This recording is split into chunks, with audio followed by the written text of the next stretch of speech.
स्वागत आहे आपलं नवचैतन्य कम्युनिटीमध्ये. ना गोळी ना औषध ना इंजेक्शन या टायटलवर मी Manjiri Bahadkar, life coach, EFT practitioner, hooponopono, pranic healing, reiki healing यासारख्या अनेक मोडॅलिटी आपण स्विचवर्ड बघतोय. आजचा 5वा दिवस आहे. तुम्ही 5व्या दिवशीही माझ्यासोबत आहात, त्याबद्दल धन्यवाद. तर हा स्विचवर्ड आहे रोम. रोम याचाही देवता आहे शिव, शंकर. आता शंकर ह्या मृत्यूसाठी, म्हणजे जर तुम्हाला मृत्यूच्या वेळी तुम्ही हा म्हटला तर तुम्हाला मोक्षाला जाता येतं.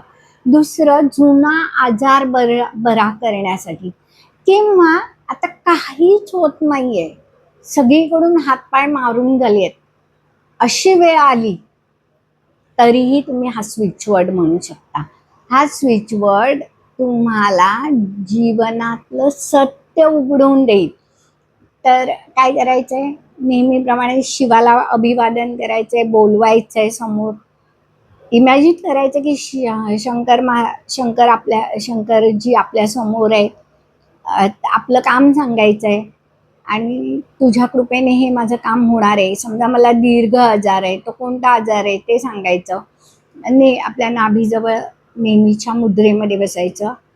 रोम रोम रोम रोम रोम रोम रोम रोम रोम रोम रोम रोम. नमस्कार करायचे शिवजीला. तुम्ही 108 वेळा म्हणायचे. म्हणताना घाई करायची नाही. आणि तो स्विचवर्ड ते काम पूर्ण होईपर्यंत म्हणायचं आहे. एक दिवस म्हणून होणार नाही. तुम्ही संकल्प करायचा आहे की माझं हे काम पूर्ण होईपर्यंत मी करणार आहे. पुन्हा त्या शिवजीला त्याच्या ठिकाणी पाठवायचं आहे. धन्यवाद द्यायचे, त्याच्या कृपेमुळे तुम्हाला मार्ग मिळाला. स्विचवर्डला धन्यवाद द्यायचे, तुम्हाला स्वतःलाही धन्यवाद द्यायचे. आणि धन्यवाद.